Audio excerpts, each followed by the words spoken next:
গুহবাড়ির সকলে সমীর ঘোষকে অবিশ্বাস করতে থাকে।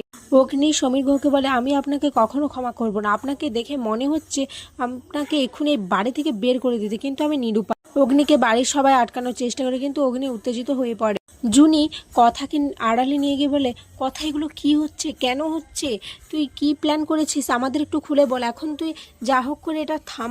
এদিকে চিত্রা ভাবতে থাকে, এটাই সুযোগ। গুহবাড়িতে এতদিন ধরে কিছুই ঘটেনি, আজ একটা সুযোগ পেয়েছি, আমি নিজের জায়গাটাকে আবার পুনরুদ্ধার করতে পারবো।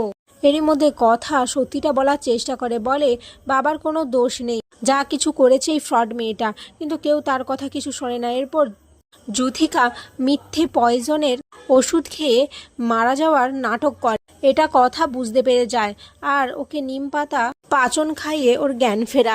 এরপর কথা একে একে সমস্ত ঘটনা খুলে বলে, বাবার কোনো দোষ, এই মেয়েটা বাবাকে মিথ্যে বিয়ের নাটক করে ব্ল্যাকমেল করে গেছিল বহু বছরের পর বছর।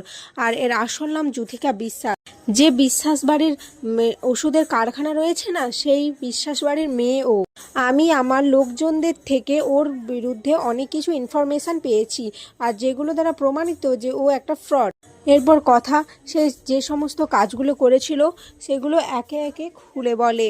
বাড়ির সকলে অবাক হয়ে যায়। কথা বারবার সমীর গুহকে বাবা বলে ডাকছিল।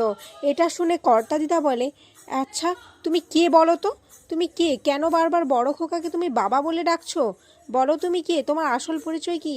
আমরা যা ভাবছি তুমি কি সেই, তুমি কি আমাদের কথা মা? এরপর কথাকে সবাই প্রশ্ন করতে থাকে। কথা চুপ করে থাকে, তারপর বলে ওঠে, হ্যাঁ কর্তা দিদা, আমি তোমাদের কথা। এটা শুনে বাড়ির সকলে খুব খুশি হয়ে যায়। চিত্রা অবাক হয়ে থাকে, বলে তার মানে আমি ভুল কিছু ভাবিনি, এই বলেই কথা এত বড় ব্লাস্ট থেকেও কিভাবে বেঁচে উঠলো, আর কেনই বা নিজের পরিচয় গোপন করে থাকলো। না না, আমাকে জানতেই হবে, আর এই প্রান্তিক কোথায় গিয়েছে, যে এত বড় একটা সত্যি আমার থেকে লুকিয়ে রেখেছে। বাড়ির সকলে কথাকে পেয়ে খুব খুশি হয়ে যায়।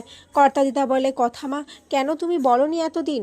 কথা বলে, আমি নিরুপায় ছিলাম কর্তা দাদু, আমার কিছুই করার ছিল না, আমি বাধ্য হয়ে নিজের পরিচয় গোপন করতে চেয়েছি। ইতিমধ্যেই পুলিশ অফিসার ওখানে চলে আসেন। পুলিশকে দেখে কথা বলে, আমি ওনাদের ডেকেছি এই ফ্রড মেয়েটাকে এখান থেকে নিয়ে যেতে। যুথিকা সবাইকে থ্রেট দেয়। এরপর পুলিশ তাকে ওখান থেকে নিয়ে যায়।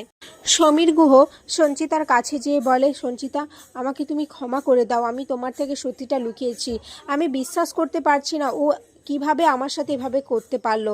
সঞ্চিতা বলে, এখনো বিশ্বাস?